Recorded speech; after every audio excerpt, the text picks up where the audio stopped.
பொருளாதார செழிப்பை குறித்து நம்ம பார்த்துட்டு இருக்கிறோம். வேதாகமம் நமக்கு நித்திய ஜீவனை மாத்திரம் சொல்லிக் கொடுக்கல, ஆவிக்குரிய காரியத்தை மாத்திரம் நமக்கு சொல்லிக் கொடுக்கல. வேதாகமம் நமக்கு பணத்தை பற்றியும் நமக்கு சொல்லிக் கொடுக்கிறது. எப்படி நாம இன்வெஸ்ட் பண்ணணும், எப்படி நம்ம சேவிங்ஸ் பண்ணணும், எப்படி நம்ம ஒரு பிசினஸ் பண்ணணும், எப்படி நம்ம வேலை செய்து நம்முடைய வருமானத்தை அதிகரிக்க வேண்டும் என்கிற காரியத்தையும் வேதாகமம் நமக்கு சொல்லி கொடுக்கிறது. இந்த பணம் மனிதனுடைய வசதிக்காக, மனிதனுடைய ஆளுமைக்காக, மனிதனுடைய டாமினேஷனுக்காக இந்த பணத்தை மனிதன் தான் ஏற்படுத்தினான். தேவன் இந்த பணத்தை ஏற்படுத்தவில்லை. பணத்தை தேவன் உருவாக்கவில்லை, மனிதன் தான் இந்த பணத்தை உண்டாக்கினார். ஆண்டவர்கிட்ட பணம் இருந்துச்சுன்னா நிச்சயமா ஆண்டவர் நமக்கு பணத்தை கொடுத்திருப்பாரு. பயப்படாதே சிறுமந்தையே, தேவனுடைய ராஜ்யத்தை ஆண்டவர் உங்களுக்கு கொடுக்க சித்தம் உள்ளவராக இருக்கும்போது ஆண்டவர் உங்களுக்கு எல்லாத்தையுமே கொடுக்க சித்தம் உள்ளவராக இருக்கிறார். தன்னுடைய சொந்த குமாரனை ஆண்டவர் கொடுத்திருந்தார். அப்ப சொந்த குமாரனை ஆண்டவர் கொடுத்திருந்தாருன்னா மற்ற எல்லாவற்றையும் அருளாது இருப்பது எப்படி? ஆண்டவர் எல்லாத்தையுமே கொடுக்கறதுக்கு அவர் ரெடியா இருக்காரு. அப்ப பணம் இருந்துச்சுன்னு வச்சுக்கோங்களேன், ஆண்டவர்கிட்ட பணம் இருந்துச்சுன்னா நிச்சயமா ஆண்டவர் அதையும் கொடுத்திருந்திருப்பாரு. இப்ப யோசிச்சு பாருங்க, ஆண்டவர் பணம் கொடுக்கிறவரா இருந்திருந்தாங்கன்னு வச்சுக்கோங்களேன், இந்த ஊர்ல எல்லாருமே ஊழியக்காரங்களா மாறி இருப்பாங்க. ஏன்னா ஆண்டவர் என்ன செய்யறாரு? இலவசமா நமக்கு பணத்தை கொடுக்குறாரு, இலவசமா சுகத்தை கொடுக்குறாரு, இலவசமா ஆசீர்வாதத்தை கொடுக்குறாரு. அதே மாதிரி பணத்தையும் ஆண்டவர் கொடுக்குறாருன்னு அந்த மாதிரி சூழ்நிலை இருந்துச்சுன்னா எல்லாரையுமே என்ன செஞ்சிருப்பாங்கன்னா ஊழியக்காரங்களா மாத்திருப்பாங்க. ஜபமே இப்படிதான் பண்ணுவாங்க. இப்ப ஜபம் எப்படி பண்றாங்கன்னா, என் பையனை சாஃப்ட்வேர் இன்ஜினியரா மாத்திருங்க, என் பையனை டாக்டரா ஆக்கிருங்க ஆண்டவரு, என் பையனுக்கு நல்ல வேலையை கொடுங்க, கவர்மெண்ட் வேலையா கொடுங்க அப்படின்னு சொல்லி ஜபம் பண்ற ஆளுங்க. ஆண்டவர் மட்டும் பணம் கொடுக்கிறவரா இருந்திருந்தாருன்னா நிச்சயமா இப்படிதான் ஜெபம் பண்ணிருப்பாங்க. என் பையனை ஊழியக்காரங்களா எடுத்துக்கோங்க ஆண்டவரே, உங்களுடைய ராஜ்யத்தை கட்டுப்படியாக தெரிஞ்சுக்கோங்க ஆண்டவரேன்னு சொல்லி இப்படி ஜெபம் பண்ணிருப்பாங்க. ஆனா ஏன் ஊழியத்துக்கு ஜெபம் பண்ண மாட்டேங்கிறாங்கன்னா, ஊழியத்துல ஊழியம் ஆரம்பிக்கிறது முக்கியம் இல்ல, அதுல நிலைச்சு நின்று சக்சஸ்ஃபுல்லா முடிக்கிறது தான் ரொம்ப முக்கியம். 3 வகையான ஊழியம் இருக்கு. ஒண்ணு பாத்தீங்கன்னா அழைப்பினாலே ஊழியம் செய்யறது, ஒண்ணு விருப்பத்தின் அடிப்படையில, ஒண்ணு எமோஷனலா ஊழியம் செய்யறது. இப்ப பாருங்க, எமோஷனலா ஒருத்தர் ஊழியம் செய்யறாரு, நம்மளும் ஆண்டவருக்காக பிரகாசிக்கணும் அப்படி ஒரு எமோஷனல் அப்படி செய்யறவங்க வருவாங்க, கண்டமேனிக்கு உணர்வாங்க, அப்புறம் கொஞ்ச நாள் கழிச்சு போயிடுவாங்க. விருப்பத்தின்படி பண்றவங்க பாத்தீங்கன்னா அதிகமா ஊழியத்துல சக்சஸ் ஆக முடியாது. ஆனா அழைப்பின் மூலமாய் ஊழியம் செய்யறவங்க எவ்வளவு கஷ்டம் வந்தாலும் சரி அந்த ஊழியத்தை விட்டு அவங்க போக மாட்டாங்க, அதை சக்சஸ்ஃபுல்லா செஞ்சு முடிப்பாங்க. அப்போ இன்னைக்கு பொதுவாவே இந்த உலகத்துல மனுஷங்களுக்கு என்ன நம்பிக்கை இருக்குது அப்படின்னா, தேவன் நமக்கு கூரை பிச்சுக்கிட்டு பணத்தை கொட்டுவாரு, பரலோகத்திலிருந்து ஆண்டவர் நமக்கு பணத்தை கொடுப்பாரு. பெங்களூர்ல ஒரு சர்ச்சில் ஒரு ஆப்பிரிக்காக்கார் ஜெபம் பண்றாரு, இயேசுவின் நாமத்தினாலே உங்க பர்ஸ்ல எல்லாம் பணம் இன்க்ரீஸ் ஆவதாக அப்படின்னு சொல்லி ஜெபம் பண்ணாங்க. அப்ப அவங்களுடைய பாக்கெட்ல எல்லாம் பர்ஸ்ல எல்லாம் பணம் இன்க்ரீஸ் ஆச்சு அப்படின்னு சொல்லிட்டு சில பேர் சொன்னாங்க. அப்படிலாம் ஆண்டவர் உங்க பாக்கெட்ல இருக்கிற பணத்தை எல்லாம் இன்க்ரீஸ் பண்ண மாட்டாரு. இப்போ ஒரு ஏழை விதவை எலிசா கிட்ட போயிட்டு, எனக்கு இந்த மாதிரி என்னுடைய வீட்டுக்காரர் தீர்க்கதரிசியா இருந்தாரு, அவரு தேவனுக்காக ஊழியம் பண்ணிக்கிட்டு இருந்தாரு, இப்ப நான் கடன் பிரச்சனையில மாட்டிக்கிட்டேன், எனக்கு ஏதாவது கொடுத்து உதவி செய்யுங்க அப்படின்னு சொல்லி கேட்கும் போது, பாருப்பா என்கிட்ட எல்லாம் பைசா எல்லாம் இல்ல, உங்ககிட்ட என்னப்பா இருக்குதுன்னு சொல்லி கேட்டாங்க. என்கிட்ட ஆலிவ் ஆயில் இருக்குது, அதை எடுத்துட்டு போய் உன் கதவை சாத்திக்கிட்டு எல்லா பாத்திரத்திலையும் ஊத்து, அந்த ஆலிவ் ஆயில் இன்க்ரீஸ் ஆகும் அப்படின்னு அந்த எலிசா சொல்லும் பொழுது, அதே மாதிரி நிறைய பாத்திரத்தை அக்கம் பக்கத்துல இருக்கிறவங்கள்ட்ட எல்லாம் வாங்கிட்டு அந்த ஆலிவ் ஆயில ஊத்துனாங்க. அந்த ஆலிவ் ஆயில் நிறைய இன்க்ரீஸ் ஆச்சு. அதை கொண்டு போய் வியாபாரம் பண்ணி நீ பணத்தை சம்பாரிச்சுக்கோ அப்படின்னு எலிசா சொன்னார். இப்போ இங்க பாத்தீங்கன்னா பேதுருவும் யோவானும் ஒரு தேவாலயத்துக்கு போறாங்க. போகும்போது பிச்சைக்காரன் தாயின் வயிற்றுல பிறக்கும் போதே ஒரு சப்பானியா பிறந்த ஒரு ஆளு பேதுரு கிட்ட கேட்கிறாரு, பேதுருவே எனக்கு ஏதாவது வெள்ளியும் பொண்ணு இருந்தா கூட, ஏதாவது காசு இருந்தா போட்டுட்டு போ. ஏன்னா ஒரு பெரிய ஒரு விசுவாசி வரும்போது ஒரு 10-20 போடுறாங்க. ஒரு பிரசிங்கர் வரும்பொழுது நல்ல ட்ரெஸ் பண்ணிட்டு வர்றாங்க, கோட்டு சுட்டுலாம் போட்டு வர்றாங்க, ஏதாவது எக்ஸ்ட்ரா கொடுப்பாங்க போல அப்படின்னு சொல்லிட்டு அவர் கொஞ்சம் எக்ஸ்ட்ராவே கேட்டிருக்காரு. அதுக்கு பேதுரு சொல்றாரு, வெள்ளியும் பொண்ணும் என்னிடத்தில் இல்லை, என்னிடத்தில் இருக்கிறதை நான் என்ன செய்தேன் உனக்கு தருகிறேன் என்று சொல்லி அந்த வெள்ளியும் பொண்ணையும் கொடுக்காம சுகத்தை பேதுரு கொடுத்தார். அப்போ இன்னைக்கு எல்லாருடைய நம்பிக்கை என்ன அப்படின்னா, இன்னைக்கு எல்லாரும் கடன் பிரச்சனையில மாட்டிட்டு இருக்கிறீங்க. கடன் பிரச்சனைக்கு நம்ம ஜெபம் பண்ணோம்னா ஆண்டவர் ஏதோ ஒரு வழியில பணத்தை கொடுப்பாரு. ஆண்டவர் நம்முடைய பணத்தை, பாக்கெட்ல இருக்கக்கூடிய பணத்தை இன்க்ரீஸ் பண்ணுவாரு. ஏதோ ஒரு ஜீபூமா பண்ணி எதையாவது ஆண்டவர் என்ன பண்ணுவாரு, நமக்கு பணத்தை கொடுப்பாரு. நீங்க நம்பிட்டு இருக்கிறீங்க. ஆண்டவர் பரலோகத்துல பணம் அடிக்கிற மெஷின்லாம் வச்சுட்டு இருக்கல. ஆண்டவர் பரலோகத்துல பணமெல்லாம் இல்லை. ஏன்னா இந்த பணம் என்பது மனிதனாலே உண்டாக்கப்பட்டது, இது தேவனாலே உண்டாக்கப்படவில்லை. அப்போ தேவனிடத்துல என்ன கிடையாதுன்னா பணம் கிடையாது. தேவனிடத்துல ஆண்டு சொல்றார், வெள்ளியும் பொண்ணும் என்னோடது. ஆண்டு உண்டாக்குனார், இந்த உலகத்துல அவர் உண்டாக்குனார். ஆனா பணத்தை என்ன செய்யல, ஆண்டவர் உண்டாக்கல. இந்த பணம் இந்த உலகத்துல மனிதனால நியமிக்கப்பட்டிருக்கிறது. இந்த உலகத்துல நீங்க என்ன செஞ்சாலும் சரி, பணம் ரொம்ப முக்கியமாக இருக்கிறது. என்ன செஞ்சாலும் சரி, இந்த பணம் ரொம்ப முக்கியமாக இருக்கிறது. இப்ப நீங்க உலக மனுஷன் கிட்ட போய் பணம் முக்கியமா முக்கியம் இல்லையா அப்படின்னு சொல்லி கேட்டீங்கன்னா, உலக மனுஷன் சொல்லுவான் பணம் ரொம்ப ரொம்ப முக்கியம், எனக்கு அந்த பணம் தேவை, எனக்கு கொடுங்க அப்படின்னு சொல்லி உலக மனுஷன் கேட்பான். இதுவே கிறிஸ்துவங்க கிட்ட போயிட்டு பணத்தை பத்தி, உனக்கு பணம் வேணுமா வேணாமா, எனக்கு பணமெல்லாம் வேணாங்க, எனக்கு தேவனுடைய ராஜ்யம், எனக்கு பரலோகம் கிடைச்சா போதும். ஏன்னா ஜனங்க எல்லாருமே என்ன நினைக்கிறாங்கன்னா, ரட்சிக்கப்பட்டுட்டா நம்ம எல்லாரும் என்ன செஞ்சிடணும், பரலோகத்துக்கு டிக்கெட் வாங்கியாச்சு, நம்ம அங்க பரலோகத்துக்கு போயிடணும் அப்படின்னு சொல்லிட்டுதான் நிறைய பேர் நினைக்கிறாங்க. ஆண்டவர் உங்களை தெரிஞ்சு கொண்டதே எதுக்காகனா, தேவனுடைய ராஜ்யத்தை இந்த உலகத்திலே கட்ட வேண்டும் என்பதற்காக, பரலோக ராஜ்யத்தை இந்த பூமியிலே ஸ்தாபிக்க வேண்டும் என்பதற்காக தேவன் உங்களையும் என்னையும் தெரிந்து கொண்டிருக்கிறார். அப்போ உங்கள் மூலியமாக தேவனுடைய ராஜ்யம் கட்டப்படுவதனாலே நீங்களும் நானும் தேவனுடைய ராஜ்யத்தை கட்ட வேண்டும். அப்ப யோசிச்சு பாருங்க, இந்த உலகத்துல பணம் இல்லாம ஒன்னத்தையும் செய்ய முடியாது. ஆகவே இந்த பணத்தை ஆண்டவர் விசுவாசிகளுக்கு வைத்திருக்கிறவர்களாய் இந்த பணத்தை அதிகப்படியாக நீங்கள் பெற்றுக்கொள்ளும்படியாக தேவன் விருப்பம் உள்ளவராக இருக்கிறார். பணம் ரொம்ப முக்கியம். ஆனா எது முக்கியம் இல்லைன்னா, பண ஆசை தான் எல்லா தீங்குக்கும் வேறாக இருக்கிறது. ஆண்டவர் சொல்றாரு, பணம் முக்கியம் இல்லைன்னா சொல்லல, பணமே உனக்கு தேவையில்லைன்னு சொல்லல. இந்த கிறிஸ்துவங்க என்ன சொல்லிட்டாங்கன்னா, பணம் ஒரு பிசாசு, பணம் ஒண்ணு பாவம், பணம் கெட்டது, எல்லா தீங்குக்கும் அது வேற இருக்குது அப்படின்னு சொல்லி நிறைய பேர் நினைச்சுக்கிட்டு இருக்காங்க. பணம்னாவே ஒரு பிசாசு மாதிரி பாக்குறாங்க.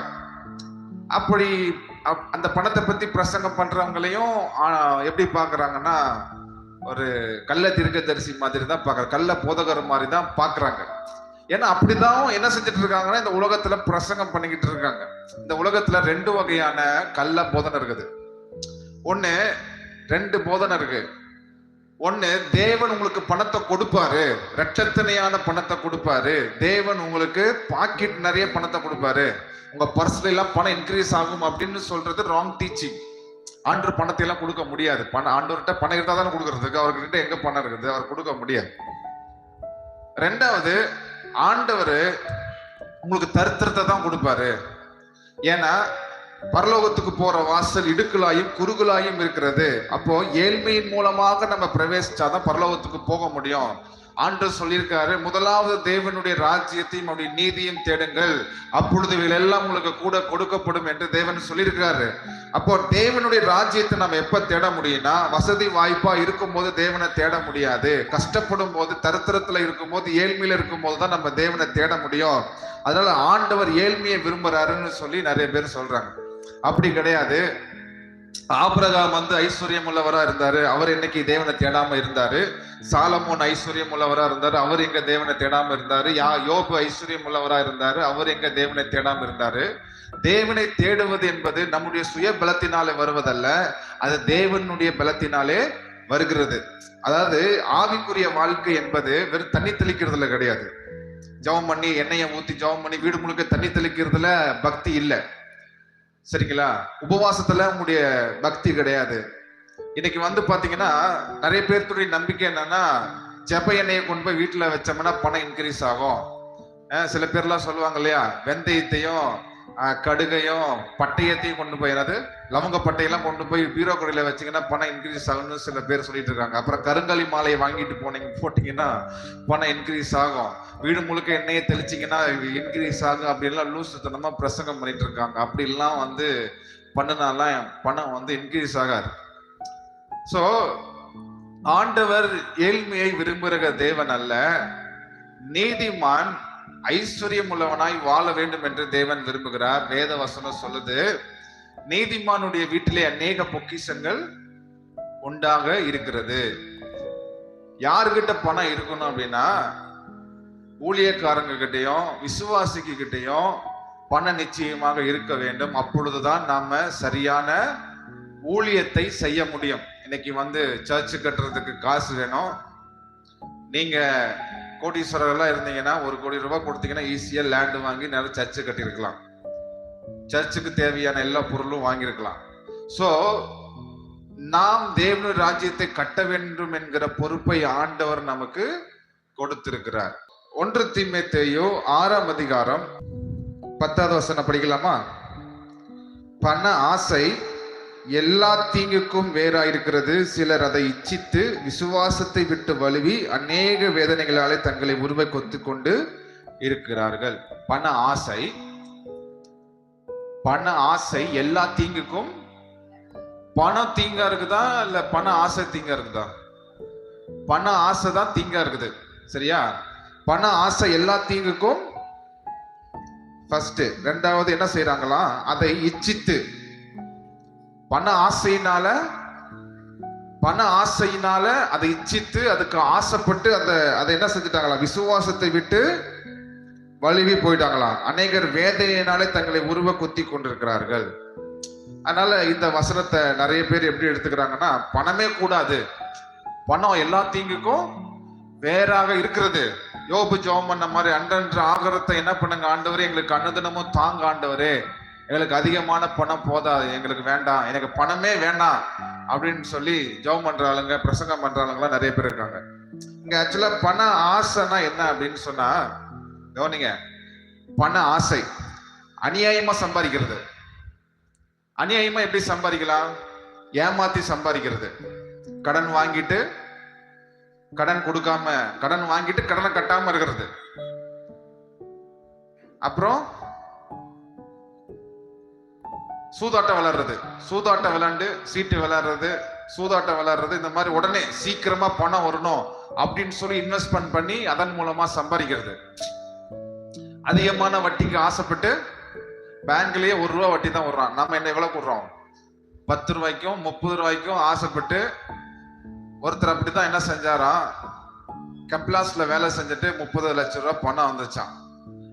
ஒருத்தருக்கு 10 ரூபா வட்டிக்கு கொடுத்தாரு.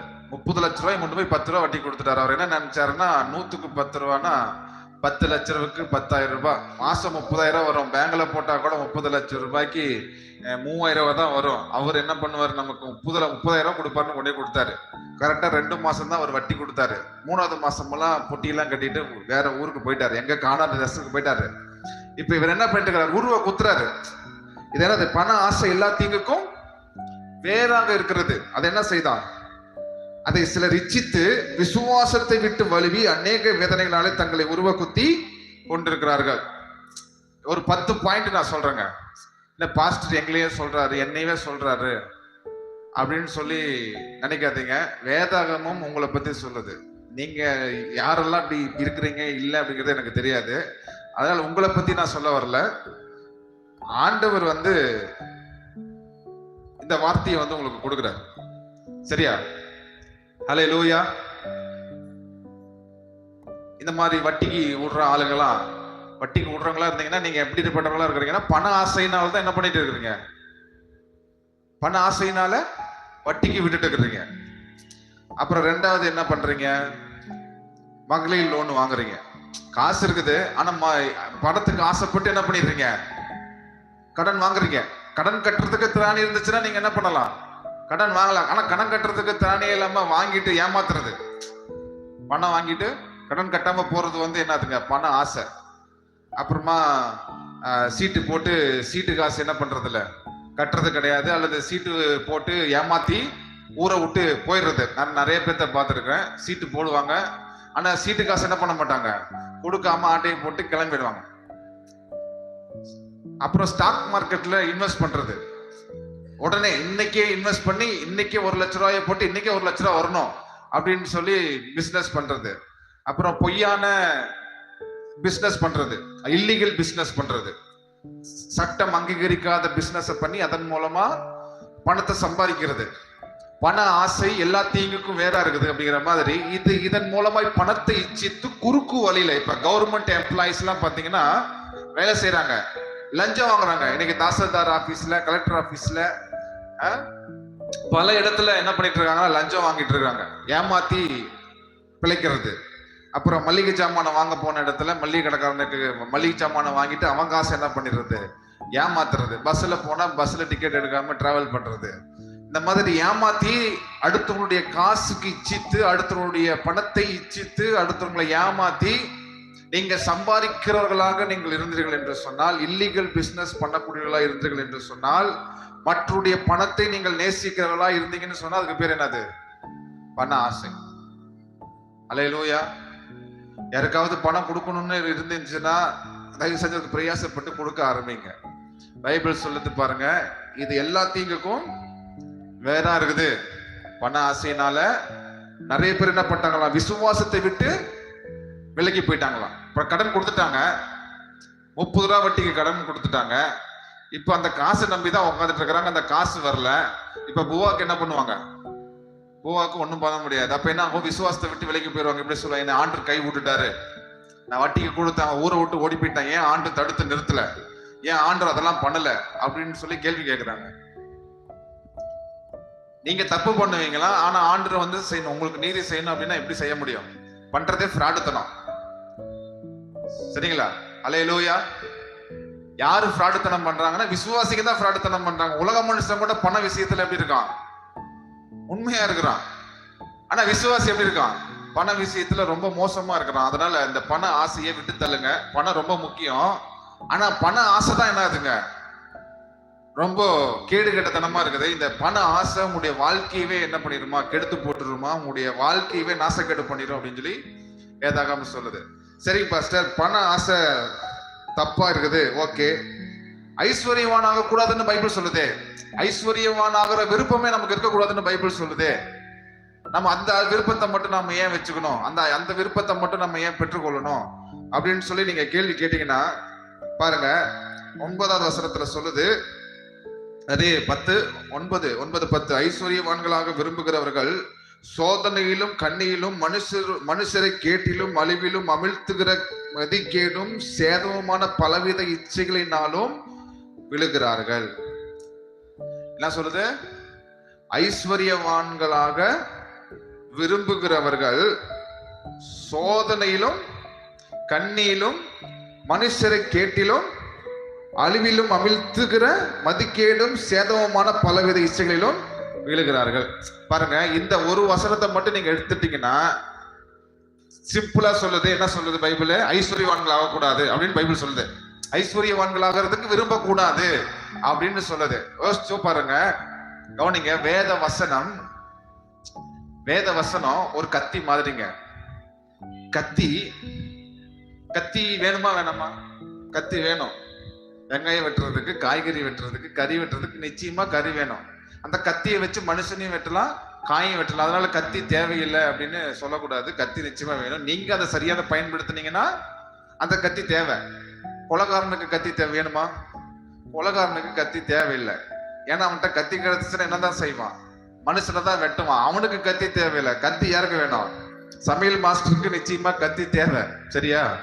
அது மாதிரி வசனத்தை நீங்க சரியா புரிஞ்சுக்கலன்னா இதே வசனம் நமக்கு சாபக்கேடா மாறிடும்.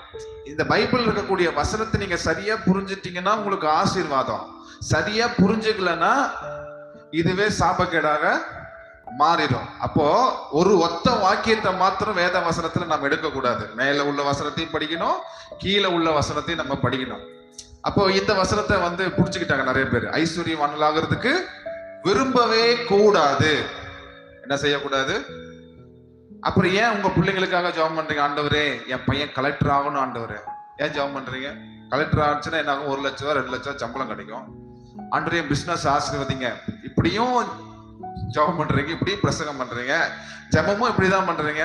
என் பிள்ளைக்கு ஆண்டவரே கலெக்டர் ஜாப் கொடுங்க, என் பிள்ளைக்கு டாக்டர் ஜாப் கொடுங்க, என் பிள்ளைக்கு நல்ல வேலையை கொடுங்க, நல்ல சம்பாதித்த கொடுங்க, மாப்பிள்ள வந்து 2 லட்ச ரூபாய் சம்பளம் வாங்குற மாப்பிள்ளையா கொடுங்க அப்படின்னு ஏன் ஜெபம் பண்றீங்க? பணம் இருக்கிறதுனால தானே ஜெபம் பண்றீங்க, பணம் வேணுங்கிறதுக்காக தான் ஜெபம் பண்றீங்க. அப்ப வேத வசனம் என்ன சொல்லுது அப்படிங்கறத தயவு கூர்ந்து பாருங்க. பைபிள் சொல்லுது ஐஸ்வர்யவான்களாக வேண்டும் என்று விரும்புகிறவர்கள் யாருக்கு சொல்றாங்க அப்படின்னா, மேல உள்ள வசனத்துக்கு அப்படியே போகும்போது 5வது வசனத்துல இருந்து நம்ம படிக்கலாம். கெட்ட சிந்தை உள்ளவர்களும் சத்தியம் இல்லாதவர்களும் தேவ பக்தியை ஆதாய தொழில் என்று எண்ணுகளுமா இருக்கிற மனுஷர்களால் உண்டாகும் மாறுபாட தர்க்கங்களும் பிறக்கும். இப்படிப்பட்டவர்களை விட்டு ஆக்சுவலா இந்த வசனம் யாருக்காக எழுதுறாரு? இப்ப படிச்சோம் இல்லையா, யாருக்காக எழுதுறாரு? ஊழியத்தை 5வது வசனத்தை மறுபடியும் படிக்கிறேன். கெட்ட சிந்தை உள்ளவர்களும் சத்தியம் இல்லாதவர்களும் தேவ பக்தியை ஆதாய தொழில் என்று எண்ணுகளுமா இருக்கிற மனுஷர்களால் உண்டாகும் மாறுபாடான தர்க்கங்களும் பிறக்கும். இப்படிப்பட்டவர்களை விட்டு விலகு. போதும் என்கிற மனதனுடைய கூடிய தேவ பக்தி மிகுந்த ஆதாயம். உலகத்திலே நாம் ஒன்று கொண்டு வந்ததும் இல்லை, இருந்திலிருந்து நாம் ஒன்று கொண்டு போவதும் இல்லை என்பதை நிச்சயம். உண்ணவும் உடுக்கவும் நமக்கு உண்டாயிருந்தால் அது போதும் என்றிருக்க கடவோம். ஐஸ்வர்யவான்களாக விரும்புகிறவர்கள் சோதனையிலும் கண்ணியிலும் மனுஷரை கேட்டிலும் அழிவிலும் அமிழ்த்துகிற மதிக்கேடும் சேதமுமான பலவித இச்சைகளிலும் விழுகிறார்கள். பண ஆசை எல்லா தீங்குக்கும் மேலா இருக்கிறது. சிலர் அதை இச்சித்து விசுவாசத்தை விட்டு வழுவி அநேக வேதனைகளினாலே தங்களை உருவ குத்தி கொண்டிருக்கிறார்கள். அப்ப இந்த வேத வசனம் என்ன சொல்லுதுன்னா, போதும் என்கிற மனது இருக்க வேண்டும். யாருக்கு சொல்றாரு? அநியாயமா ஊழியம் செய்யறாங்க இல்லையா, பணத்துக்காக ஊழியம் பண்றாங்க இல்லையா, அவங்களுக்காக இந்த வசனத்தை எழுதுறாரு பவுல். இன்னைக்கு பணத்துக்காகவும் என்ன பண்றாங்கன்னா ஊழியம் செய்யறாங்க. பவுல் காலத்திலேயே பணத்துக்காக ஊழியம் செஞ்ச ஆளுங்க இருக்கிறாங்கன்னா, அப்ப இந்த காலத்துல பணத்துக்காக ஊழியம் பண்றவங்க நிறைய பேர் எழுந்துட்டாங்க. அவங்க என்ன செய்வாங்கன்னா, மனுஷனை இச்சிக்கிற விதமாக, மனுஷன் எதிர்பார்க்கிற போதனை என்ன பண்ணுவாங்க? கொடுப்பாங்க. மனுஷனை திருப்திப்படுத்துறது.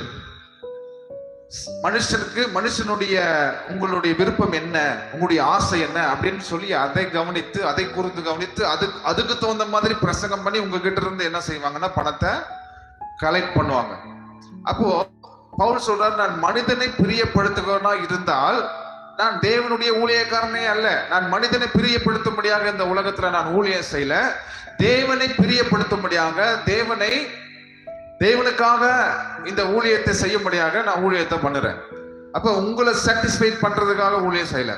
அப்ப இன்னைக்கு வந்து பாத்தீங்கன்னா ஒத்த வாக்கியத்தை எடுத்துக்கிட்டு ஆண்டவர் வந்து உங்களுக்கு பணத்தை கொடுப்பாரு, உங்க பாக்கெட் நிறைய, உங்க பர்சுல பணம் இன்க்ரீஸ் ஆக போகுது, உங்க கடன் பிரச்சனைக்கு ஆண்டவர் நிச்சயமாக விடுதலையை கொடுக்க போறாரு, பரலோகத்துல இருந்து ஆண்டு கூரையை பிச்சுக்கிட்டு பணத்தை கொட்ட போறாருன்னு இப்படி பிரசங்கம் பண்ண நிச்சயமா ஜனங்க எல்லாரும் என்ன பண்ணுவாங்க? விரும்புவாங்க. ஏன்னா ஒரு வேலையும் செய்யறது இல்ல. அல்லேலூயா. இப்ப ஆண்டவர் பர்சுல ஆண்டவர் பணத்தை இன்க்ரீஸ் பண்ண போறாரு அப்படின்னா அதான் விரும்புறாங்க. ஏன்னா ஒரு வேலையும் செய்யறது இல்ல, எந்த பிரயாசமும் படுறதில்ல. உடனே ஜீபூபா அண்டக்கா கசம் அபுக்கா கசம் திறந்து விட்டு சீசே அப்படின்னு சொன்ன உடனே என்ன ஆயிடுச்சுங்க, அந்த கதவு திறந்து அந்த கோடிக்கணக்கான அந்த நகைகளையும் பொண்ணையும் அப்படியே எடுத்துட்டு வராங்கல்ல பழைய படத்துல, எம்ஜிஆர் படத்துல, அந்த மாதிரி அண்டாக்கா கசம் அபுக்கா கசம் திறந்து விட்டு சீசேனா உடனே நான் இருந்த விசுவாசிகளுக்கு பணம் வந்துடும். அதான் விரும்புறாங்க. அந்த மாதிரி அநியாயமா சம்பாதிக்கிற ஆளுகளுக்கு தான் இதை எழுதுறாரு. நீ வேலைக்கு போற, எல்லாம் செய்யற, சைடு பிசினஸ் என்னதுங்க, பிசினஸ் மாதிரி ஆக்கிடக்கூடாது ஊழியத்தை. அல்லேலூயா. ஒரு படத்துல கவுண்டமணி ஒரு இடத்துல போய் ஒரு மடத்துக்கடியில ஒரு உண்டியில வச்சு உக்காந்துருவான். எல்லாரும் சாமி கும்பிட்டு திருநீர்லாம் கொடுப்பாங்க, உண்டியில வந்து பணத்தை போட்டு போவான். இதனால நல்ல பிசினஸ் இருக்குது. இன்னொரு இடத்துல பிரான்ச் ஆரம்பிச்சிடலாம், நகை கொண்டு உண்டியில வச்சு என்ன செய்வான், காசு வசூல் பண்ணுவான். அந்த மாதிரி பண ஆசைனால சில பேர் ஊழியம் பண்ணிட்டு இருக்கிறாங்க. அவங்களுக்கு வந்து பண ஆசை இருக்குது, அவங்க ஐஸ்வர்யவான் ஆகுறதுக்காகத்தான் ஊழியம் பண்றாங்க, தேவனுக்காக ஊழியம் செய்யல அப்படிங்கிறதுக்காகத்தான் பவுல் என்ன பண்றாரு, இந்த வசனத்தை எழுதுறாரு. ஒருவேளை நீங்களும் அப்படிப்பட்ட மனதுடையவர்களாக நீங்க இருந்தீங்கன்னா நான் சொல்றேன், நீங்களும் இப்படிப்பட்டவர்களா இருக்கிறீங்க, பண ஆசை உள்ளவர்களா இருக்கிறீங்க. ரெண்டாவது, இல்லீகலாக பணத்தை சம்பாதிக்கிறது, ஒருத்தர் ஏமாத்தி பணம் சம்பாதிக்கிறது, இல்லீகல் பிசினஸ் பண்றது, அதிகமான வட்டிக்கு ஓடுறது இல்லையா, சீட்டு காசு போட்டு ஏமாத்திட்டு ஊரை விட்டு ஓடிடுறது, லஞ்சம் வாங்குறது, இப்படி பல காரியத்தை நீங்க செய்றீங்களா, இதெல்லாமே பண ஆசை. இப்படிப்பட்டவர்கள் ஐஸ்வர்யவானாக வேண்டும் என்று என்ன பண்ணாதீங்க, விரும்பாதீங்க. இந்த காரியத்தை விட்டுட்டு வெளியே வாங்க அப்படின்னு சொல்லி வேதாகமம் சொல்லுகிறது. அப்ப எந்த முறையில நீங்க பணத்தை சம்பாதிக்கலாம் அப்படின்னா, ஒரு நல்ல ஒரு பிசினஸ் நீங்க பண்ணும்போது அதன் மூலமாக தேவன் உங்களுக்கு ஒரு வருமானத்தை நிச்சயமாக கொடுப்பார். நல்ல ஒரு வேலைக்கு போய் நீங்க சம்பாதிக்கும் போது அந்த பணத்தை நீங்க என்ன பண்ணலாம், நீங்க சேவிங்ஸ் பண்ணலாம், இன்வெஸ்ட் பண்ணலாம். இப்ப பைபிள் டீச் பண்ணது பாருங்க. நம்ம அடுத்த வாரம் நம்ம நிறைய காரியத்தை பார்க்க போறோம். பல வாரமா நம்ம இந்த பொருளாதார ஆசீர்வாதத்தை குறித்து நம்ம பிரசங்கிக்க போகிறோம். வேத வசனம் எப்படி இன்வெஸ்ட் பண்ணணும், எப்படி சேவிங்ஸ் பண்ணணும், எப்படி பிசினஸ் பண்ணணும், எப்படி தொழில் பண்ணணும், எப்படி உங்களுடைய பணத்தை அதிகரிக்கணும், எப்படி நீங்கள் ஐஸ்வர்யவானாக ஆக வேண்டும் என்கிற பல காரியத்தை இந்த வேத வசனம் நமக்கு சொல்லிக் கொடுக்கிறது. நீங்கள் இந்த வசனத்தை நீங்கள் தெரிந்து கொள்ள வேண்டும். இந்த சத்தியத்தை தெரிந்து கொண்டீர்கள் என்று சொன்னால் நிச்சயமா நான் சொல்றேன், உங்களுடைய வாழ்க்கையில இந்த வருஷத்துல ஆண்டவர் உங்களுக்கு உங்களுடைய பிசினஸ் ஆசீர்வதித்து, உங்களுடைய தொழிலை ஆசீர்வதித்து, உங்களுடைய பொருளாதாரத்தை ஆசீர்வதித்து ஆண்டவர் உங்களை என்ன செய்ய போறாரு, ஐஸ்வர்யவான்களாக ஆண்டவர் உங்களை மாற்ற போகிறார். அல்லேலூயா. எண்ணம் தான் ரொம்ப முக்கியம், மனது தான் ரொம்ப முக்கியம். நான் போன வாரம் பிரசங்கம் பண்ண இல்லையா, மனது ரொம்ப முக்கியம். உங்களுடைய மனது சரியில்லைன்னு வைங்களேன், சரியில்லாத ஆளுக்கு ஏன் ஆண்டவர் பணத்தை கொடுக்கணும், எதுக்கு ஆண்டவர் உங்களுக்கு எதுக்கு தரணும்? முதல்ல உங்களுடைய போக்கஸ் என்னவா இருக்கணும், தேவனுடைய ராஜ்யத்தை கட்டணும் அப்படிங்கிற மனதுடையர்களாக நீங்கள் இருக்க வேண்டும். தேவனுடைய ராஜ்யத்தை நாம் கட்ட வேண்டும், தேவனுடைய ராஜ்யத்துக்காக நம்ம வாழ வேண்டும் என்கிற மனதுடையர்களாக நாம இருக்க வேண்டும். உபாகமம் 8ஆம் அதிகாரம் 18வது வசனத்துக்கு நேரா திருப்புவோம். உன் தேவனாகிய கர்த்தரை நினைப்பாயாக, அவரே உன் பிதாக்களுக்கு ஆணையிட்டு கொடுத்த தம்முடைய உடன்படிக்கை உறுதிப்படுத்தும்படி இந்நாளில் உனக்கு உண்டாயிருக்கிறது போல ஐஸ்வர்யத்தை சம்பாதிக்கிறதுக்கான பலனை உனக்கு ஆண்டவர் என்னத்தை கொடுக்குறன்னு சொல்றாரு, ஐஸ்வர்யத்தை கொடுப்புன்னு சொல்றாரா, ஐஸ்வர்யத்தை சம்பாதிக்கக்கூடிய பலனை கொடுப்புன்னு சொல்றாரா? என்ன கொடுப்பாரு? ஐஸ்வர்யத்தை கொடுப்பாரா, பலனை கொடுப்பாரா? பலத்தை தான் கொடுப்பாரு. கர்த்தரின் ஆசீர்வாதமே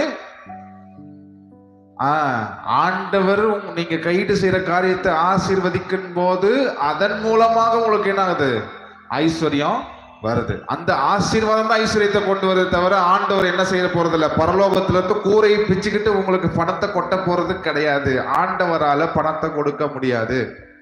பிகாஸ் ஆண்டவர்கிட்ட பணம் இல்லை. ஆண்டவர் ஒன்னும் என்ன செய்யல, ரிசர்வ் பேங்க மேல வச்சிட்டு இருக்கல, பணம் அடிக்கிற மெஷின் எல்லாம் ஆண்டவர் வச்சிட்டு இருக்கல. அப்படி வச்சிருந்தா நிச்சயமா உங்களுக்கு அச்சடிச்சு கொடுத்துருப்பாரு. என் பிள்ளை கஷ்டப்படுது, என் பிள்ளை கடன் பிரச்சனைகளை மாட்டிட்டு இருக்குது, என் பிள்ளைக்கு நிறைய தேவை இருக்குது அப்படின்னு சொல்லி என்ன பண்ணிருப்பாரு, மணி ஆர்டர் அமைச்சிருப்பாரு. உங்க பேருக்கு என்ன செஞ்சிருப்பாருன்னா, உங்க வீட்டு அட்ரஸ் எல்லாம் வாங்கிட்டு மாசம் மாசம் என்ன செஞ்சிருப்பாருன்னா ஆண்டவர் உங்களுக்கு மணி ஆர்டர் அமைச்சிருப்பாரு. ஏன்னா அவரால் கொடுக்க முடியாது, ஏன்னா அவர்கிட்ட என்ன கிடையாது, பணம் அடிக்கிற மெஷின் கிடையாது. அல்லேலூயா. ஆனா இந்த வசனத்தை புரிஞ்சுக்காத சில கிறுக்கனுங்க என்ன எப்படி சொல்றாங்கன்னா, ஆண்டவர் என்ன செய்ய போறாரு, உன் பண பாக்கெட்ல இப்ப பணம் வரப்போகுது ஜீபோபா, ஆண்டவர் என்ன செய்யலாம், ஆண்டவர் ஒன்னும் மந்திரவாதி கிடையாது. இந்த குரலி வித்தை காட்டுவான் பாத்தீங்களா, அந்த மாதிரி ஆண்டவர் என்ன செய்ய போறதுல குரலி வித்தியெல்லாம் காட்ட போறது கிடையாது. அதுதான் நம்புறாங்க ஜனங்க, சத்தியத்தை நம்ப மாட்டேங்கிறாங்க. இன்னைக்கு சீக்கிரமா ஃபாஸ்ட் ஃபுட் மாதிரி உடனே நம்மளுடைய வாழ்க்கை ஒரே பாட்டில் ஐஸ்வர்யவானாகிற மாதிரி, அந்த மாதிரி ஒரு பாட்டில் ஐஸ்வர்யவானாகிற மாதிரி இருந்துச்சுன்னா நல்லா என்னைக்கும் அந்த மாதிரி ஆழ்ந்திருப்பேன். அந்த மாதிரி இல்லையே, ஆண்டவர் அந்த மாதிரிலாம் ஆக்க போறது இல்லையே, அந்த மாதிரிலாம் ஆண்டவர் செய்ய போறது கிடையாது. அப்ப ஆண்டவர்கிட்ட என்ன கிடையாது, ஆண்டவர்கிட்ட பணம் இல்ல, இருந்துதான் கொடுத்துருப்பாரு.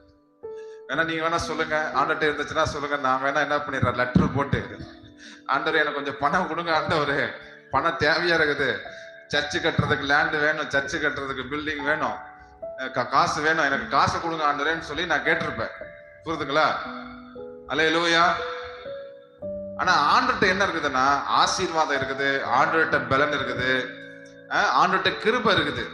ஆண்டவர் சொல்றாரு, ஐஸ்வர்யத்தை சம்பாதிக்கக்கூடிய பலத்தை நான் உங்களுக்கு தருவேன்.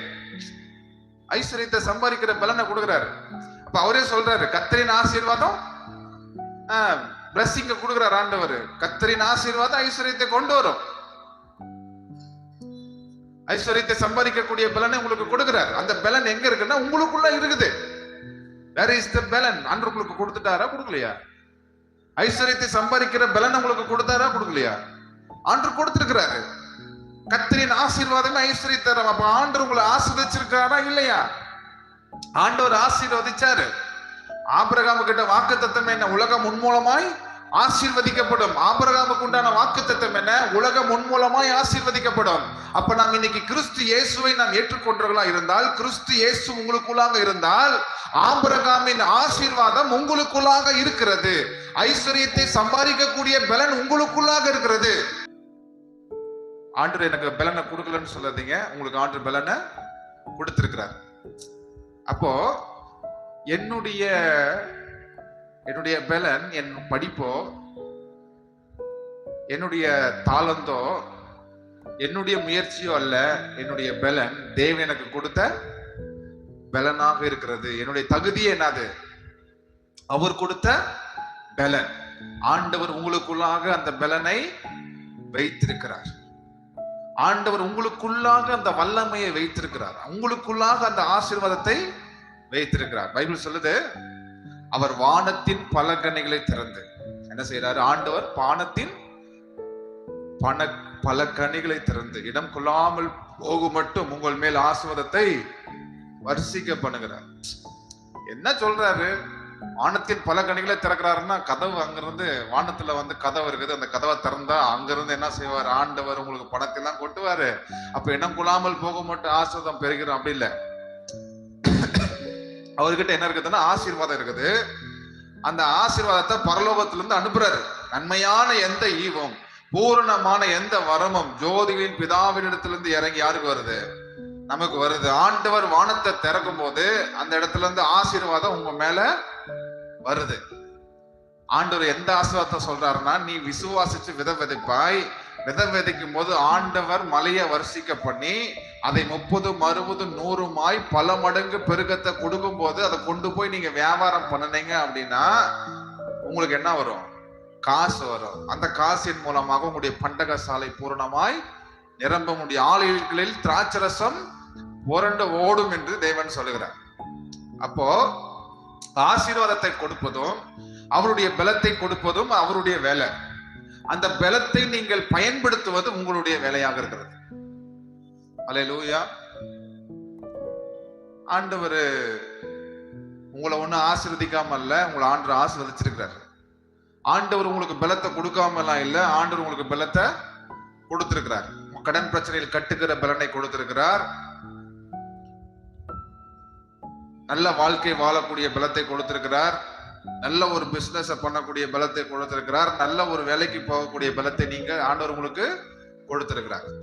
ஆனா நாம என்ன பண்ணிட்டு இருக்கிறோம்னா, தேவனுடைய சித்தத்தை புரிந்து கொள்ளாமல் உழுந்து சாமி கும்பிட்டாலும், உழுகாம சாமி கும்பிட்டாலும், மணிக்கணக்கில் சாமி கும்பிட்டாலும் பணம் வரவே வராது. ஜெபம் பண்ணுனா பணம் வருமா? அல்லேலூயா. நீங்கள் அற்புதத்தையே நம்பி வாழக்கூடாதுங்க. ஆபிரகாம் ஆசீர்வாதத்துல வாழ்ந்தார். அந்த நியாயப்பிரமாணத்துக்கு பின்னாடி ஜனங்க என்ன பண்ணிட்டு இருந்தாங்க? அற்புதத்துல வாழ்ந்தாங்க. அற்புதம் வந்து யாருக்கு அப்படின்னா, யாரெல்லாம் தேவையோடு கூட இருக்கிறாங்களோ, யாரெல்லாம் பிரச்சனையோடு கூட இருக்கிறார்களோ அவர்களுக்கு தான் அற்புத அடையாளம் தேவை. நாம் தேவனுடைய குமாரர்களா இருக்கிறோம், நமக்கு ஆசீர்வாதம் தேவை. இப்ப நான் கேட்கிறேன், உங்களுக்கு அற்புதம் நடக்கணுமா ஆசீர்வாதம் நடக்கணுமா? இப்ப ஒரு தீர்க்கதரிசி மனைவிக்கு பணம் தேவைப்பட்டுச்சு, எண்ணெயை கொண்டு போய் ஊத்துனாங்க, அற்புதம் நடந்துச்சு, ஓகே, கொண்டு போய் வித்துட்டாங்க. அதோட அவங்க சோழி முடிஞ்சது, கடன் முடிஞ்சது. இப்ப மறுபடியும் அவங்க என்ன பண்ணணும்? கஷ்டப்படணும், மறுபடியும் வேதனைப்படணும், மறுபடியும் பிரயாசப்படணும். அப்ப யாருக்கு அற்புதம்? பாவியா இருக்கிற மனுஷனுக்கு தான் அற்புத அடையாளம். நீதிமானுக்கு அற்புத அடையாளம் தேவை கிடையாது. ஏன்னா உங்களுக்கு ஆசீர்வாதம் இருந்துச்சு என்று சொன்னால் அந்த ஆசீர்வாதத்தின் மூலமாக உங்களுக்கு ஐஸ்வர்யம் உண்டாகிறது. அந்த ஆசீர்வாதத்தின் மூலமாய் நல்ல வாழ்க்கை உண்டாகிறது. அதன் மூலமாக நீங்கள் என்ன செய்ய வேண்டும்? பூரணர்களாக நீங்கள் மாற வேண்டும். அதன் மூலமாக நீங்கள் நன்மைகளை நீங்கள் பெற்றுக்கொள்ள வேண்டும் என்று தேவன் உங்களுக்கு கிருபையை கொடுத்திருக்கிறார். காட் உங்களுக்கு கிருபையை கொடுத்திருக்கிறார். அல்லேலூயா. தேவன் உங்களுக்கு கிருபையை கொடுத்திருக்கிறார். தேவன் உங்களுக்கு பலத்தை கொடுத்திருக்கிறார். அப்போ அந்த பலத்தை நீங்கள் பயன்படுத்துவதற்கு பிரயாசப்படுங்க. அவன்கிட்ட கேளுங்க. உங்களுக்கு ஒருவேளை அந்த பலத்தின் மேல நம்பிக்கை இல்லைன்னா வீட்டுல போய் உட்காந்து ஜெபம் பண்ணுங்க. ஆண்டவரே, ஐஸ்வரியத்தை சம்பாதிக்கக்கூடிய பலனையும் தாளந்தையும் அந்த அந்த கிருபையும் எனக்கு கொடுங்க ஆண்டவரே, அதை நான் பயன்படுத்துவேன். நீங்க எனக்கு பலனை கொடுத்திருந்தீங்கன்னா அந்த பலத்தை பயன்படுத்துகிற கிருபை எனக்கு தாங்க ஆண்டவரே அப்படின்னு சொல்லி நீங்க என்ன பண்ணுங்க? ஜெபம் பண்ணுங்க. யார் பயன்படுத்தணும்? நீங்க தாங்க பயன்படுத்தணும். உங்களுக்குள்ள தேவன் அந்த பலனை வச்சிருக்காருங்க.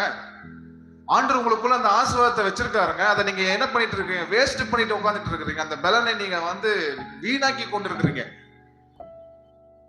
ஆண்டவர் பணத்தை கொடுப்பாருன்னு உட்கார்ந்துட்டு இருக்கிறீங்க. அப்படி எல்லாம் வராது.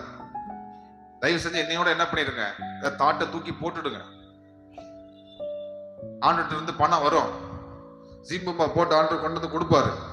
நான் உபவாசம் பண்ணி 40 நாள் உட்காந்து உபவாசம் இருந்து ஜெபம் பண்றேன். 40 நாள் உட்காந்து ஜெபம் பண்ணாலும் சரி, 100 நாள் உட்காந்து ஜெபம் பண்ணாலும் சரி, நான் சொல்ற பணம் வராது. கடவுளால கொடுக்க முடியாது. உடனே நம்ம ஜெபம் பண்ணிட்டு எந்த ஆண்டவர் இருக்கிறாரு, எந்த ஆண்டவர் இருக்கிறாரு, என்ன நடக்க போகுது? ஆண்டவர் ஒண்ணும் பண்ண மாட்டேங்கிறாரு. ஏங்க அவர்கிட்ட இருந்தா கொடுத்துருவாருங்க. அவர்கிட்ட இல்லைங்க. அவர்கிட்ட ஆசீர்வாதம் தாங்க இருக்கு, அவர்கிட்ட பலன் தாங்க இருக்கு. அது ஆண்டுகிட்ட பணம் இல்லையா? அது மனுஷன் தாங்க நியமனம் பண்ணனா. ஆண்டவர் என்னங்க உண்டாக்குனாரு? கடவுள் உண்டாக்கலங்க. அத மனுஷன் தாங்க உண்டாக்குனா. மனுஷன் ஆண்டவருக்கு மனுஷனுடைய உதவி தேவையே கிடையாது. God never needs man's help. மனுஷனுடைய உதவி தேவையில்லை. ஆண்டவருக்கு பணம் தேவையில்லை. ஆண்டவருக்கு எதுவுமே தேவையில்லை. அவர் சர்வ வல்லமை உள்ளவரா இருக்கிறாரு. அவர் சர்வ ஞானியா இருக்காரு. அவர் சர்வத்துக்கும் அவர் ஆண்டவரா இருக்காரு. அவரு ஒண்ணுமே இல்லாம இந்த உலகத்தை உண்டாக்குனார். உண்டாக்கப்பட்டது ஒன்றும் அவராலே இல்லாமல் உண்டாக்கவில்லை. சகலமும் அவர் மூலமாய் உண்டாச்சு. ஆண்டவர் இந்த பூமியில ஆட்சி பண்றதுக்கு, ஆளுகை செய்யறதுக்கு, ஆண்டவர் இந்த உலகத்துல அரசாட்சி பண்றதுக்கு ஆண்டவருக்கு பணம் தேவையில்லை. அவர் வல்லமை உள்ளவர். அவரால் எல்லாத்தையுமே செய்ய முடியும். அவர் இல்லாதவைகளை இருக்கிறவைகளை போல அழைக்கிற தேவன். அதுக்காக மனுஷன் நியமனம் பண்ண அந்த பணத்துல போய் இவர் ஃப்ராடு தன்னம் பண்ண முடியுமா? RBI கார சண்டைக்கு வந்துட மாட்டான். யாரை கேட்டு எங்க இப்ப கள்ள நோட்டு அச்சடிச்சாவே என்ன செய்யுதுங்க? கேஸ் பாயுது. கள்ள நோட்டு அடிச்சு பாருங்க, நிச்சயமா உங்க வீட்டுக்கு ரைடு வருது இல்லையா? போலீஸ்காரங்க உங்களை புடிச்சிட்டு போறாங்களா இல்லையான்னு நீங்க பாருங்க. அப்ப மனுஷன் அச்சடிச்சா அது தப்பு, அப்ப கடவுள் அச்சடிச்சா அது தப்பு கிடையாதா? சொல்லுங்க. ஆண்டவர் அச்சடிச்சாலும் அது தப்பு தான். அங்கேயே என்ன செய்யணும்? அரசு வாரண்ட் ஆண்டவருக்குமே போகணும். ஆண்டவர்கிட்ட என்ன கிடையாதுன்னா பணம் கிடையாது. God has no money. நீங்க 40 நாள் ஜெபம் பண்ணாலும் சரி, 100 நாள் ஜெபம் பண்ணாலும் சரி, என்ன ஆகாது? பணம் வராது. சரிங்களா? அல்லேலூயா. இப்ப ஆண்டவர் எதை கொடுக்கிறாரு? பலத்தை கொடுக்கிறார்.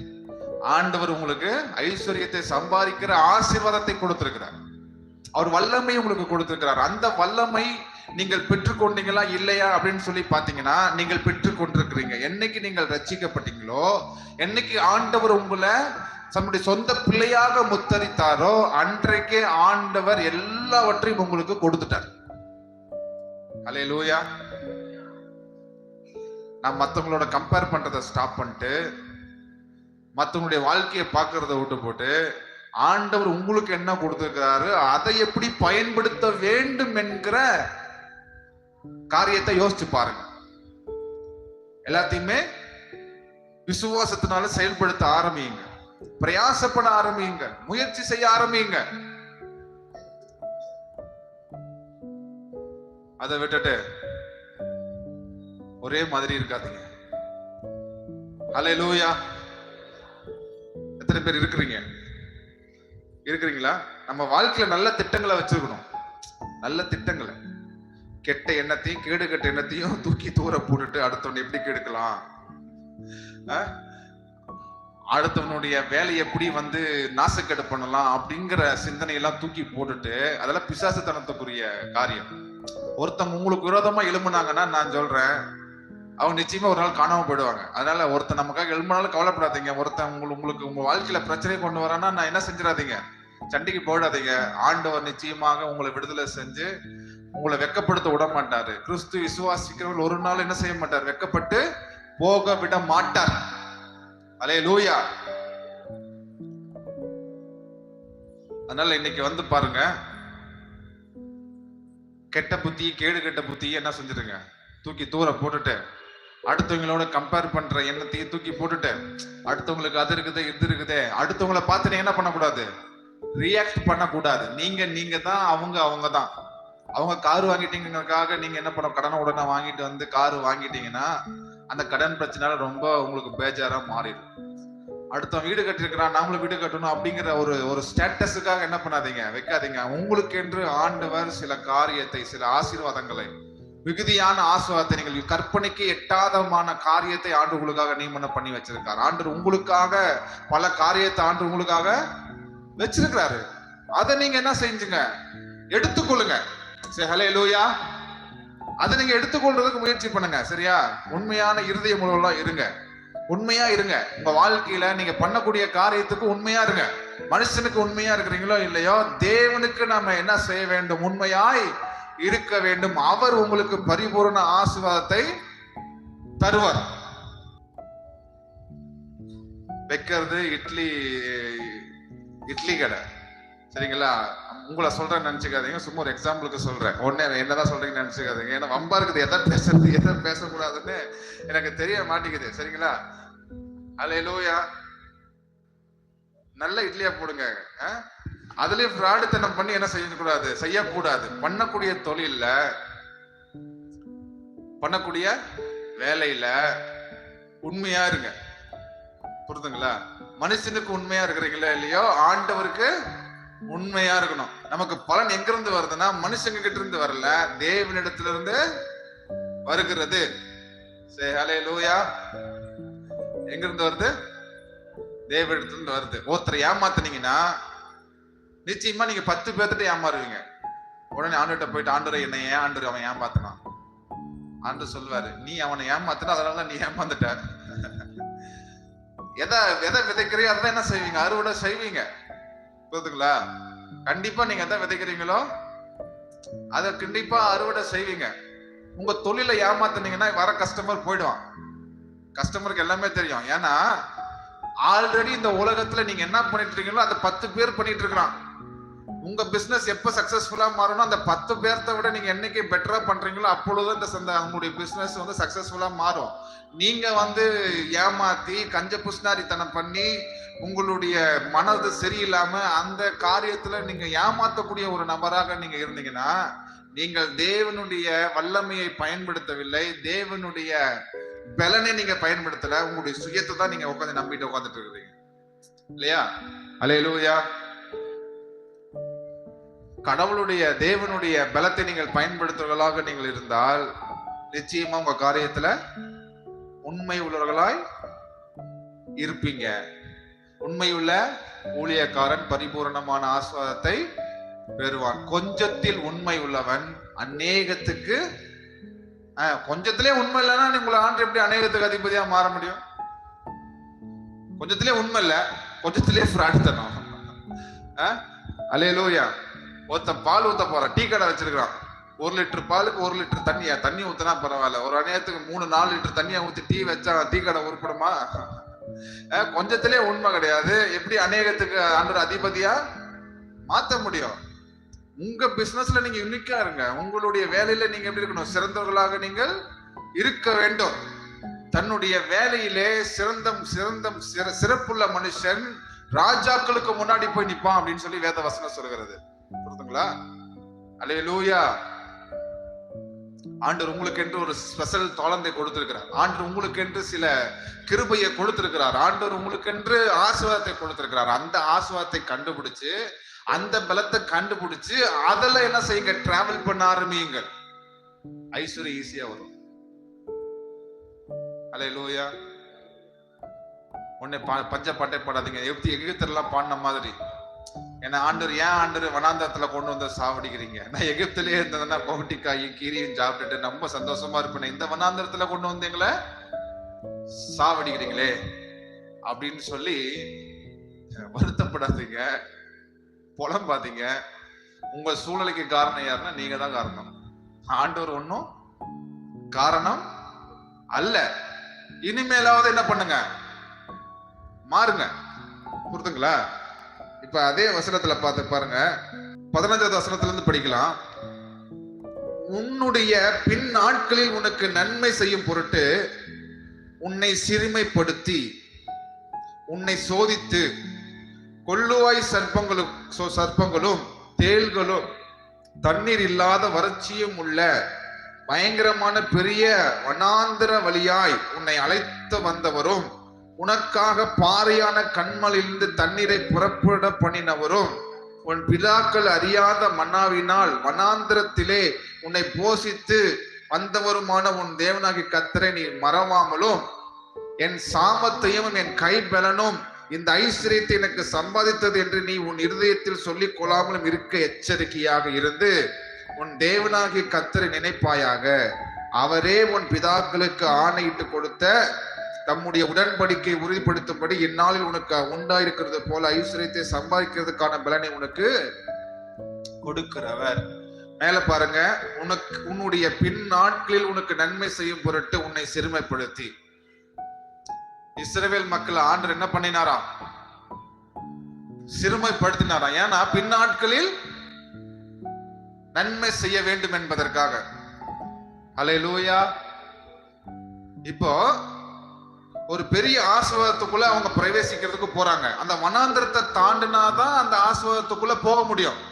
அந்த வனாந்திரத்தை தாண்டலைன்னா அந்த ஆசீர்வாதம் என்ன ஆகாது, கிடைக்காது. அப்போ ஆண்டவர் எங்க சிறுமப்படுத்துறாருன்னா அந்த வனாந்திரத்துல சிறுமப்படுத்துறாரு. ஆண்டவர் முழுக்க முழுக்க விசுவாசிக்கணும், ஆண்டவரையே சார்ந்திருக்கணும் அப்படிங்கிறதுக்காக என்ன செய்யறாரு? ஆண்டவர் சிறுமப்படுத்துறாரு. புரியுதுங்களா?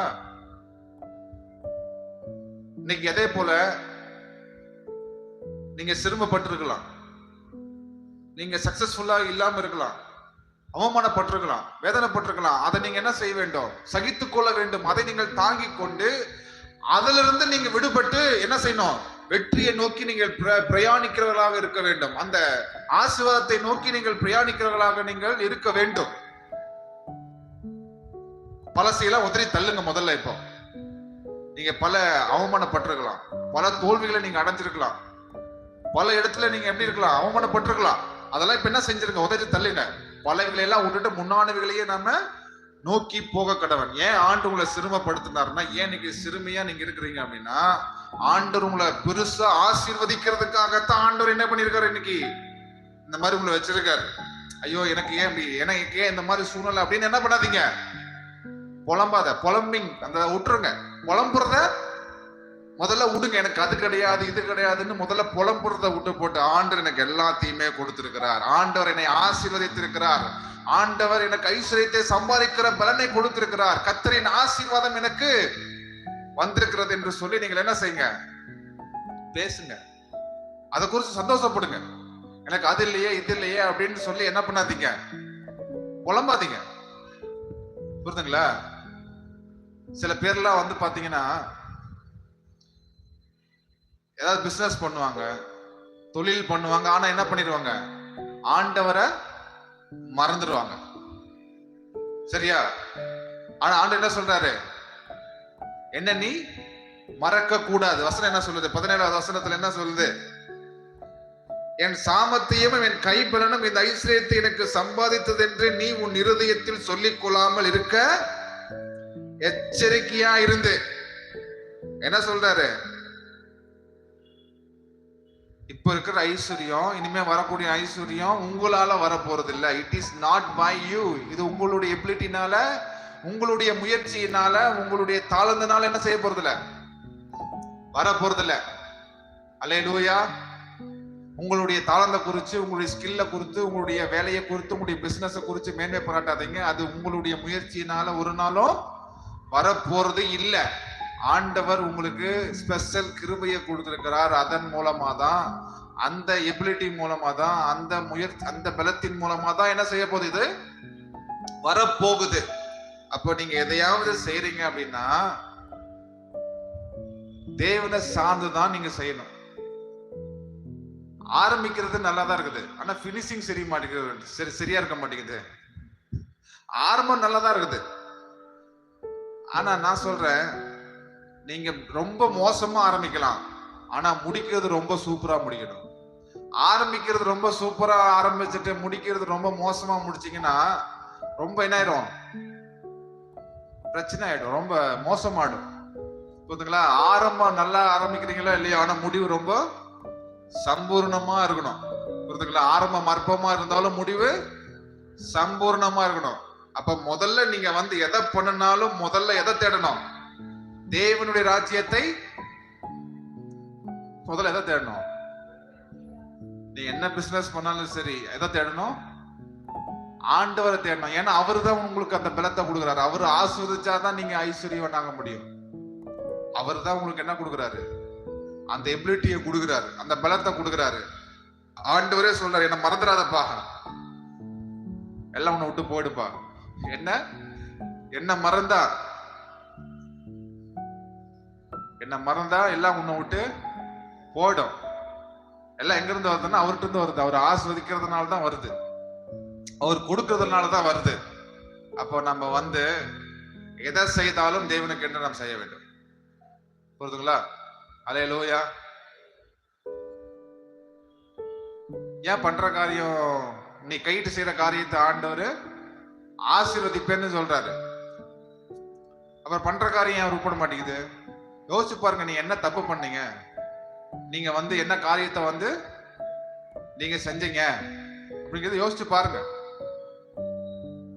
ஆண்டவர் ஆசீர்வதிக்காம இருக்கவே முடியாது. அவருக்கு பேரு என்னன்னா ஆசீர்வதிக்கிற தேவன். நம்ம ஆண்டவர் யாருங்க? உங்களுக்கு கொடுக்காம ஆண்டு போயிடுவார. ரோமர்ல நம்ம படிக்கிறோம் இல்லையா? ரோமர் 4ஆம் அதிகாரம் 13வது வசனம்.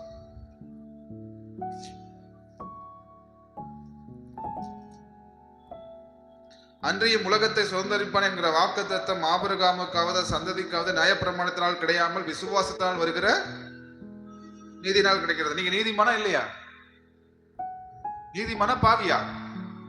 அப்ப நீதிமானுடைய காரியத்தை ஆண்டு ஆஸ்வதிக்கணுமா இல்லையா? சொல்லுங்க. நீங்க செய்யறது ஆண்டு என்ன சொல்ற? நீ பழுகி பெருகி பூமியை நிரப்பி ஆண்டு கொள்ளுவாயாக என்று சொல்றாரு ஆண்டவர். அப்ப நீங்க செய்யறது பெருகணுமா இல்லையா? நீங்க செய்யறது ஆஸ்வதிக்கப்படணுமா இல்லையா? நீங்க சக்சஸ்ஃபுல்லா மாறணுமா இல்லையா? ஆண்டவர் நமக்கு வெற்றியை கொடுக்கிறவரா இருக்காரு. ஆண்டு நமக்கு தோல்வியை கொடுக்கிறவர் அல்ல.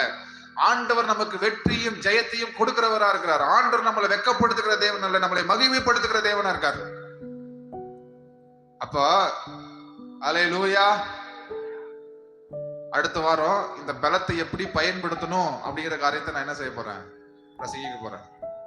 நிறைய காரியத்தை நம்ம பார்க்க போறோம். எப்படி இன்வெஸ்ட் பண்ண போறோம், எப்படி வந்து சேவிங்ஸ் பண்ண போறோம், எல்லாம் பைபிள் சொல்லி தருது. நான் சொல்லல, எல்லாம் என்னுடைய கான்செப்ட் இல்ல, பைபிள் கான்செப்ட். நீங்க வந்து சரியா பைபிள் படிக்கலன்னா அதுக்கு நான் என்ன செய்ய முடியும்? என்ன இவர் வந்து இன்வெஸ்ட்மெண்ட்லாம் பத்தி பேசுறாரு, சேவிங்ஸ் பத்தி எல்லாம் பேசுறாங்க. பைபிள் சொல்லுதுங்க, நான் சொல்லல. எதை சொல்லுதுங்க? பைபிள் சொல்லுது. நீங்களே வந்து பாப்பீங்க, ஓ பைபிள் எப்படிலாம் இருக்குதா அப்படின்னு சொல்லி நீங்களே பாப்பீங்க. அதனால அடுத்த வாரம் மிஸ் பண்ணாதீங்க. எப்படி தேவனுடைய பலத்தை பயன்படுத்த வேண்டும், எப்படி அதை வந்து நம்ம உபயோகப்படுத்த வேண்டும் என்கிற காரியத்தை நம்ம வந்து பார்க்க போறோம். ஸோ இந்த வாரம் வந்து ஜஸ்ட் இன்ட்ரோடக்ஷன் மாத்திரம் தான். அடுத்த வாரம் நிச்சயமா வந்து பல காரியத்தை நம்ம வந்து கற்றுக்கொள்ள போகிறோம். அதனால உங்களுடைய பொருளாதாரம் பெருக வேண்டும் என்று தேவன் விரும்புறார்.